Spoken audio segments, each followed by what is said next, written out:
Rindy, Bapak, Oke, mau oke.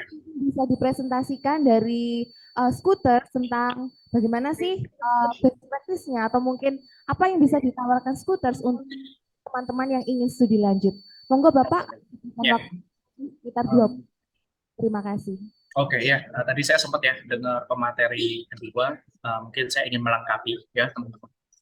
Dan kebetulan saya juga udah punya slide-nya. Nanti saya akan fokus kepada tipe uh, master itu seperti apa. Lalu yang kedua saya akan ngebahas terkait dengan SI. Itu paling penting buat teman-teman. Dan nanti aku akan share.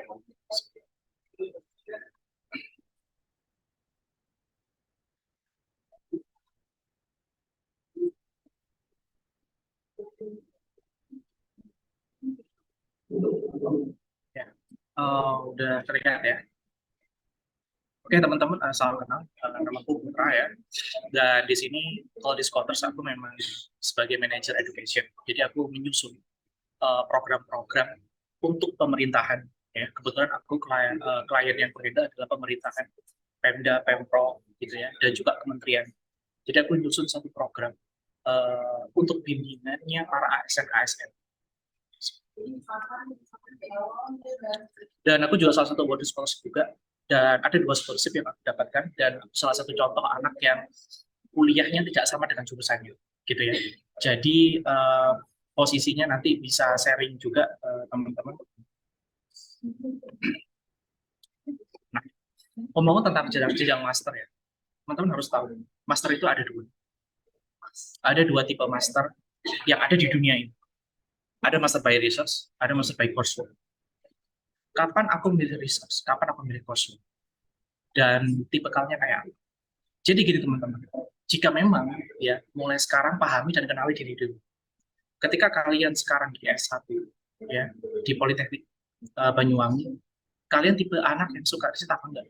Dan ketika kalian mahasiswa, kalian itu apakah sudah juga memiliki apa ya pengalaman riset bersama dosen? Atau mungkin kalian demen banget tuh suka ikut yang namanya kompetisi riset karya ilmiah seperti PIMNAS. Jika memang itu iya, maka aku sangat merekomendasikan mengambil master by research. Pertama satu, biaya yang dikeluarkan untuk persiapan master by research itu cukup tinggi. Tadi sempat ya di pemateri kedua nyebutin bahwa kalian tuh harus modal. Iya memang kalian perlu modal, modal penerjemahan, modal biaya IELTS, lalu juga modal kirim dokumen. Kalian nggak bisa kosongan. Aku pun ketika apply Erasmus Mundus, aku juga ngabisin duit. Ketika sekitar tahun 2012 aku apply, itu pun aku juga mengumpulkan uang untuk terjemahan dan aku tidak minta orang tua karena saat itu aku kerja part time ketika aku kuliah. Dan dari situ pula teman-teman, kalian bayangkan jika kalian bukan tipe seperti itu, maka kalian akan menarik pada master by course. Mas bedanya di mana? Kalau master by course itu kalian tuh seperti S1. Bedanya adalah di luar negeri tidak ada yang namanya jadi gini, di luar negeri itu tidak semua tesis. Itu yang teman-teman harus paham. Jika S2 di dalam negeri itu kebanyakan wajibannya adalah kalian harus yang namanya bikin tesis gitu. Tapi kalau di luar negeri enggak. Gantinya apa Mas? Kalau nggak ada tesis. Gantinya adalah jadi kalian itu bisa versinya adalah debat, diskusi. Atau kalau nggak gitu, eh, ada juga yang ibaratnya bikin laporan. Laporan penelitian, atau laporan-laporan magang, atau kalian mengambil satu case khusus di satu perusahaan, gitu ya, terus kalian bikin. Nah, itu sebagai contoh. Itu adalah masa by coursework dan masa by research. Ada perbedaan. Kawanku yang studi di Australia waktu itu, kalau nggak salah di NU, dia ngambil dia jurusan hubungan politik ya, international relationship, itu nggak ada tesis, benar-benar pure. Selesai kuliah, selesai SKS selesai, ada forum yang punya debat ilmiah, ya itu teman-teman. Jadi cuma di Indonesia aja wajib tesis. Dan kapan mas aku jika milih coursework? Kalau kamu bukan research base, maka aku ngarahin. Tetapi teman-teman, biaya yang dikeluarkan lebih gede. Kenapa?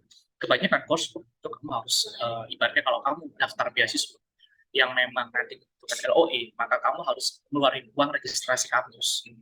Registrasi kampus kalau keluar negeri itu paling enggak around 1 juta sampai 2 juta, tergantung negaranya. Belum lagi nanti ada IELTS-nya. mungkin ada lagi ketambahan GRE atau GMAT, ada banyak. Nah, memang rata-rata coursework itu cocok untuk orang yang sudah bekerja. Jadi, apa ya, teman-teman ya, ini mungkin saran, jika kalian di S1 memang suka melakukan riset, ambil aja masuk by research. Ya, udah demen. Karena ketika kamu udah masuk by research, kemungkinan kamu dapat beasiswa PhD itu lebih gede lah. Kayak tinggal nerusin. Karena all of the scopes banyak banget yang seperti itu. Kalau masuk by coursework, ya udah. Kalau kamu mau ada history pengalaman kerja, gitu ya, kamu ngambil itu aku lebih senang. Nah, ini yang sempat aku tadi bahas. Dan terkait dengan pembiayaan, teman-teman juga harus paham. Beasiswa itu nggak semuanya full. Ya, ada yang fully funded, ada yang partial funded. Kapan sih kalau full? Full itu adalah di cover semua. Tapi ketahuilah bahwa beasiswa full itu ada juga loh yang nggak nge-cover biaya keberangkatan kita. Jadi misal, contoh beasiswa itu adalah contoh beasiswa di China. Andai kata di sini ada yang mendebat saya, Mas, nggak bisa kawanku ada yang diterima beasiswa Cina ke Cina tapi beasiswa full diberangkatin pesawat. Iya, beasiswa di Cina itu ada banyak. Beasiswa pemerintah Cina juga ada banyak. Saking gedenya tuh ibaratnya negara ya. Gitu. Jadi ada tipe beasiswa di China itu yang kamu itu full keterangannya, tapi berangkat bayar sendiri. Ketika kamu sudah sampai di bandara Cina, ya kamu langsung dibayar full. Dan ada juga tipe beasiswa yang memang seluruh keberangkatan itu dibayar, tiket pesawat, biaya hidup, riset dan sebagainya dibayarin. Nah itu yang teman-teman harus paham. Tadi juga sempat ya di pemateri kedua yang sempat nyebut partial funded, itu terjadi. Jadi kami itu cuma dikasih sebagian aja, dan sisanya kamu harus cari sendiri. Tapi teman-teman ketahuilah Pak, itu sebetulnya antara peluang yang bisa kamu ambil atau tidak. Di atas quotas ada yang seperti itu. Apply beasiswa GKS, dapat parsial. Kenapa parsial? Karena bisa jadi profilnya kalah dengan profil yang lain. Sehingga ketika kita kompetisi beasiswa, itu tarung portofolio teman-teman. Tarung yang ini punya apa ya? IELTS punya topik misalnya, essay-nya bagus, yang satu essay-nya bagus, nggak punya IELTS gitu ya. Tapi punya topik gitu. Udah taruh-taruhan skor, ternyata yang tinggian yang awal, maka kamu bisa jika kalah dengan kandidat lain, maka kamu akan mengarah ke parsial.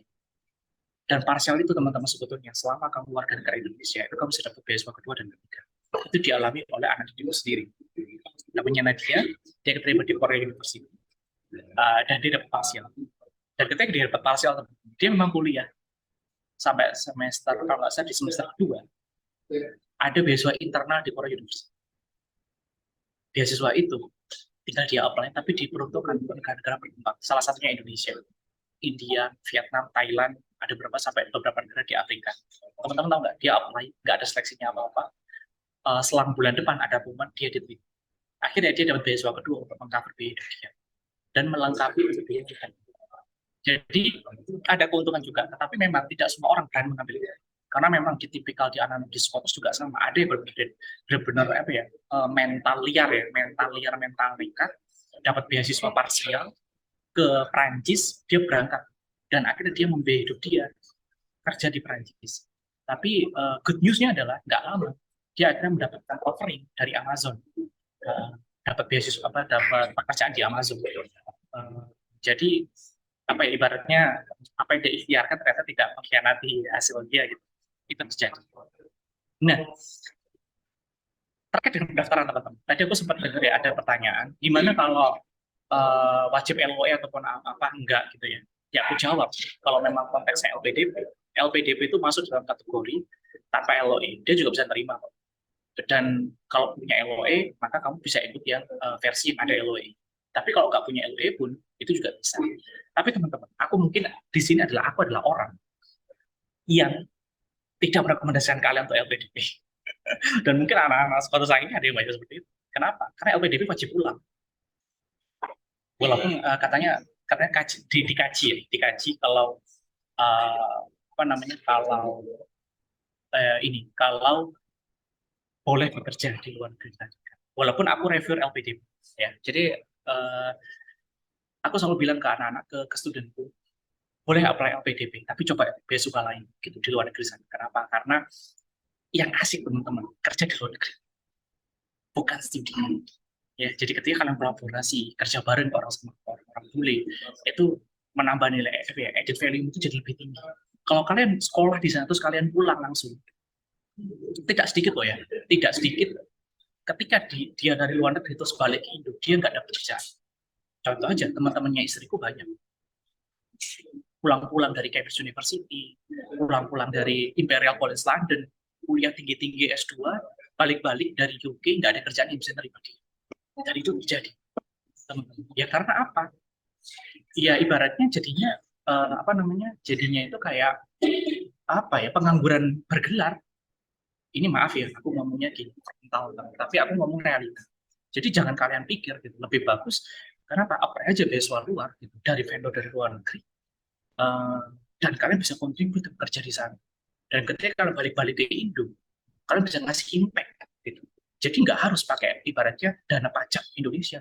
Kalian juga bisa berkontribusi untuk negara Indonesia melalui dengan beasiswa luar.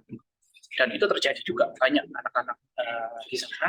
Dan apa ya, terkait dengan LOE, fokus ke LOE lagi. LOE itu memang sebetulnya mudah-mudah tidak mudah ya. Kayak aku bisa dapat Erasmus. Aku upload setiap harinya.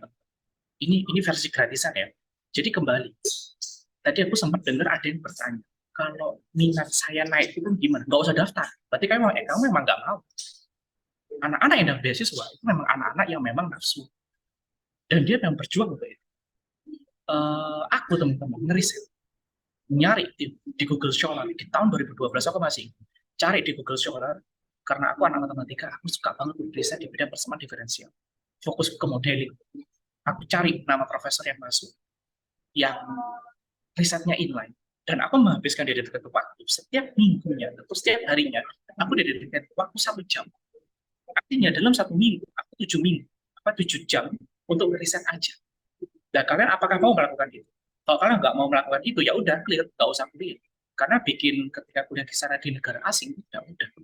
Hidup dengan negara asing tidak mudah. Tidak mudahnya bukan karena kita bodoh atau apa tidak, tapi kita tidak bisa adaptasi dengan disiplin. Jadi seperti itu ya. Belum lagi tetap makan, belum lagi tetap sholat gitu ya. Jadi aku cerita, aku ngomong realita buruknya. Sehingga buat schedule setiap hari. Coba riset 1 jam setiap waktu, kumpulin nama profesor yang memang sangat possible untuk kalian approach. Dan catatan buat aku, pengalamanku ya. Dan ketika aku didik anak-anakku di sekolah, aku juga bilang, tolong PD untuk approach kampus yang bagus. Tolong hindari kampus yang jelek. Loh, kenapa Mas? Karena kalau kampus yang jelek, ketika kamu email, approach dosen, approach profesor, dia nggak akan ngebaca email. Kamu akan diganggu. Tapi teman-teman, kalau kamu langsung approach, misal kalau di China ada Tsinghua University, kalau di Taiwan ada National Taiwan University, kalau kamu di Jepang kamu mau approach Waseda, Tokyo International University, atau Edo, Ritsumeikan, Nagoya, kamu cek aja tuh nama-nama kampus terkenal. Karena kalau seperti profesor pasti membaca. Ya, jadi teman-teman, ketika kamu lihat TikTok atau lihat Instagram ya di IG-nya Scholars gitu ya, itu kamu melihat bahwa ini anak pinter banget, keterima di Nagoya, keterima di Tokyo, keterima di sini, keterima di Kyoto atau di KAIS gitu. Itu kamu jangan keburu bilang dia pinter dulu, karena ada strateginya. Satu, dia berani pede ngejual diri dia. Padahal bisa jadi teman-teman, kamu lebih pintar dari kandidat itu. Nah, itu ya, itu pesanku buat kamu. Dan ngomong-ngomong ya, ini yang tanpa syarat penerimaan university, ya, LPDP, salah satunya. Jadi kamu kalau nggak ada LP, kamu bisa. Tapi aku bisa, kalau aku bisa bilang, stop berpikir soal LPDP jadi satu jalan beasiswa kalian. Pikir yang lain. Ya. Di Scholars itu ada sekitar 700 listing beasiswa S2, S3. Salah satunya LPDP. Itu kenapa di kita chance-nya tingkat lolosnya sangat tinggi. Karena kita punya listing beasiswa ada banyak. Bahkan teman-teman, mungkin kalian akan berpikir gini. Misalnya, aku langsung show aja. Kalian kalau misal ngurus tentang beasiswa, tentang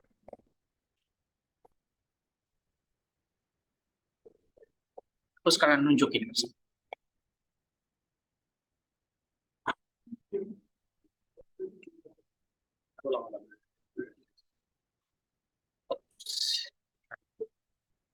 Mungkin kalian berpikir, kalau aku sekolah ke Jepang, mikirnya max. Udah sampai mati mikirnya max doang. Padahal enggak. Coba cari beasiswa. Ini adalah beasiswa yang bisa bikin kamu kuliah di berbagai negara, termasuk US. Ya. Dan ini adalah beasiswa yang jarang orang apply. Semua orang taunya max. Kalau ke Korea taunya GKS. Nah, tapi coba apply beasiswa ini. Itu cocok banget ya buat kalian. Tetapi tetap kembali lagi, teman. Silahkan riset dulu ya. Jadi kayak kenali diri. Dan itu apa? Itu salah satu contoh juga ya buat teman-teman kalau beasiswa itu tidak melulu beasiswa dalam negeri aja. Coba explore yang lain. Dan satu lagi ya teman-teman, Chevening itu juga, Blueprint juga sama. Dan ini sebenarnya semua yang tanpa syarat gitu. Nah, tapi ada juga yang memang syarat ada LOT-nya. Rata-rata teman-teman beasiswa seperti itu adalah beasiswa yang ada di Eropa. Kebanyakan seperti itu. Dan ada kata di sini ada yang takut tentang IELTS. Aku cerita kasus. Mas Putra, kalau IELTS kurang gimana? Aku cerita 2 kasus. Ada AAS, ada Seven. Aku punya klien dari jurusan anak kampus UI, psikologi pendidikan. Dia diterima di Seven, tapi dengan nilai IELTS yang kurang di satu section. Sectionnya adalah writing. Writing dia cuma 6.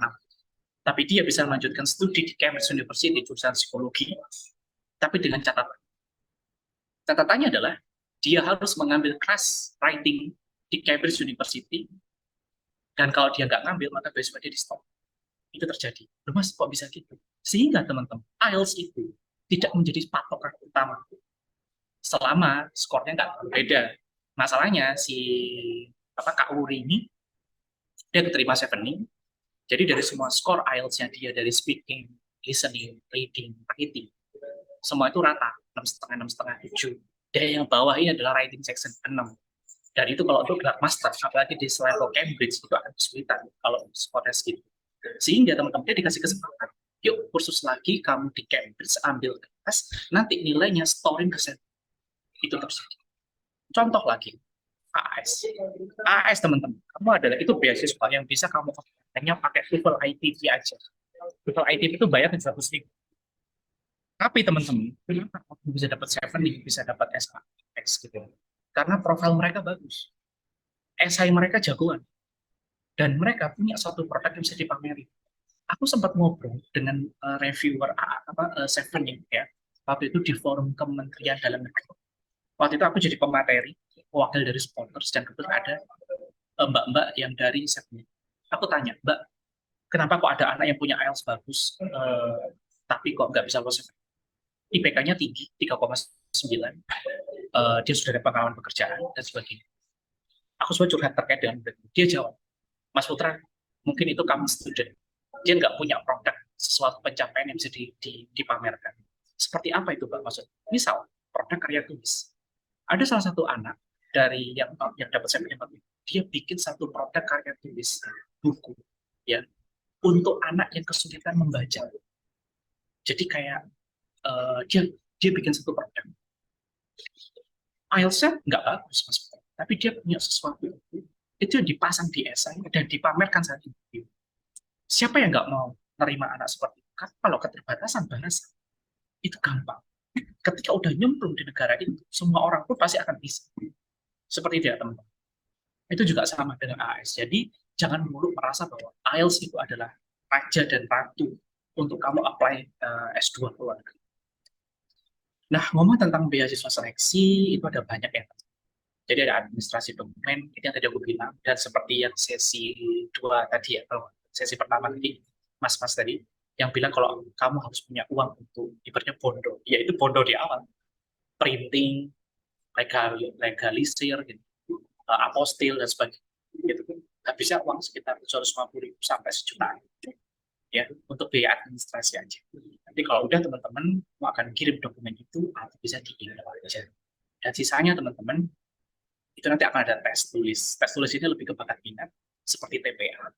Dan nanti ada sesi wawancara. Mas Putra, sesi wawancaranya pakai bahasa Indonesia? Enggak lah, pakai bahasa Inggris. Mas Putra, kalau aku mau apply ke Korea, masa pakai bahasa Inggris? Iya. Jadi bahasa Inggris itu jadi bahasa internasional ketika kamu apply scholarship. Dan nanti sisanya ketika kamu menyatakan dapat beasiswa, kamu nanti tinggal cari LOA saja. Atau kamu bisa juga dari awal untuk dapat itu. Gitu. Nah, itu teman-teman yang paling penting aku summarize ya di sini. Kalau udah mau akhir. Jadi satu dari tujuh hal ini, yang paling penting yang di mana sih Mas? Yang paling penting ada di S. Nomor dua itu English proficiency. Loh Mas, kenapa SI penting? SI adalah lembaran yang intinya adalah area pamer. Itu orang bule-bule, nggak ada yang kenal kamu. Kalau kamu nggak bisa pamer, kalau kamu pamernya itu nggak realistis, atau kamu nggak ada data akurat ya, untuk bisa ngomongin tentang alasan, maka esaimu nggak ada nilai. Karena teman-teman bayangin, setiap reviewer itu membaca ya, setiap hari itu bisa 50-an ini gitu tuh. Kami sebagai reviewer beasiswa tahu ini esai bagus apa enggak, ini esai orangnya polos apa enggak, ini esai orangnya punya intelijensi akademis sampai di mana, itu kelihatan dari cara penting banget di esai. Lalu yang kedua itu juga terlalu penting karena memang ada beberapa beasiswa yang memberikan pendanaan untuk melengkapi kemampuan bahasa. Nah, aku mulai bahas tentang S2. Sekarang, aku langsung ke sini aja. Teman-teman, tadi aku ngerespon ya. Tadi ada pertanyaan, tadi saya nggak tahu siapa namanya. Tadi tanya, esai itu apa? Menjawab pertanyaan. Ataukah kita bisa nulis esai bebas? Rata-rata scholarship itu dalam pertanyaan, Mbak. Ya, dan mungkin untuk teman-teman lain. Nah, rata-rata pertanyaannya seperti ini. Jadi kita summarize ya, jadi 6 sebutnya ada banyak. Dan itu sebebas. Aku memberikan contoh satu. Hukum alamnya kalian kalau nulis esai adalah belajar pamer. Mulai sekarang. Kenapa aku bisa sebut belajar pamer? Satu, kalau kamu nggak bisa ngejual itu sampai kapanpun, IELTS 8 sekalipun, nggak akan pernah bisa dapat beasiswa. Coba mulai berkontemplasi kira-kira apa yang bisa dijual. Sebagai contoh, aku kasih cerita. Satu anak bimbinganku, dia adalah pekerja di niaga booster, jurusan di bidang customer service. Coba bayangin ya, customer service. Dia dapat beasiswa ke Jepang. Mungkin dari kalian nggak akan berpikir, customer service mau diapain ya Mas? Dengerin ya aku ya. Hukum alam satu adalah kalian harus belajar pamer. Yang kedua adalah, hukum alam kedua adalah kalian harus mengkuantifikasi dari semua pencapaian kalian, dari apa yang kalian udah punya. Contoh, aku ngasih case yang gini. Waktu itu aku bilang sama Mbak, Mbak kamu jurusan apa? Aku dulunya S1-nya Mas, aku jurusan komunikasi. Dan aku pengen ngambil S2 aku kembali komunikasi. Tapi ke bagian kriminal. Komunikasi media kriminal. Oke Mbak. Aku gimana Mas? Aku nggak suka dengan kerjaan. Aku udah kerja di sini selama 2 tahun. Aku udah ngumpulin uang, dan aku pengen pindah dan keluar dari sini. Dia bilang gitu. Simpel teman-teman, kayak saya. Pertanyaannya gitu. Pertanyaan yang seperti ini. Kenapa kamu adalah kandidat yang sesuai untuk kampus atau beasiswa terkait? Jawabannya ini. Waktu itu aku gitu. Mbak, kamu kerja sebagai apa? CS. Oke. Kamu setiap harinya berkutat dengan berapa klien? Seharinya mungkin aku sekitar ini Mas, di angka 50 sampai 70. Oke, Mbak, tak buat 50 aja ya. Mbak, dari 50 itu kira-kira berapa kesuksesan ketika membuat solusi untuk klien? Jujur Mas ya, CS itu selalu dikata-katain, dimarah-marahin, nggak ada solusinya. Ya, jangan gitu Mbak, kira-kira aja deh. Masa semua masalah semua yang nggak ada solusinya? Oke Mbak, Mas, kalau gitu mungkin dia sekitar 20-an, 20% lah ada solusinya. Langsung tak kalikan tuh. Sehari 50, tak kali 20%. Ya, berarti kan 10. Ya, 10 orang yang kiranya dia bisa sukses untuk orang itu mendapatkan solusi. Terus terakhir, Mbak, setiap orang menghabiskan uang berapa untuk beli di Niaga Hostel? Mas, aku nggak tahu. Ya udah, aku sebagai mentor, aku langsung nyari. Oke, satu orang tak cek di Niaga Hostel. itu ngabisin uang untuk bikin web domain dan sebagainya, habis sekitar 1 juta. Oke, berarti dalam 1 hari, asumsinya, 10 orang yang sukses, itu berarti dia sudah mengamankan 10 juta rupiah. 10 orang dikali 1 juta. Mbak, kamu kerja berapa hari? 1 bulan. Aku cuma kerja selama 20 hari, Mas. Berarti tinggal tak kalikan. 10 juta tak kali 20 hari, berarti cuma langsung aku ganti. Mbak, untuk pertanyaan nomor 5, kenapa kamu adalah kandidat yang sesuai? Coba tulisin. Satu, pamerin perusahaan. Perkenalkan, nama saya Neisha. Dan Neisha, saya adalah customer service di satu perusahaan web domain service dengan jumlah karyawan mencapai 5.000 orang. Itu contoh kuantifikasi cara pamer perusahaan kita. Si orang bule nggak akan tahu ghost referral, tapi orang bule akan tahu quality dari perusahaan kita dengan mengetahui jumlah karyawan. Dengan jumlah karyawan 5.000, saya setiap harinya melayani 50 orang keluhan dengan tingkat kesuksesan sebesar 20%. Yang artinya setiap harinya saya telah membuat 10 orang merasakan kepuasan dari layanan niaga hostel. Dan itu setara dengan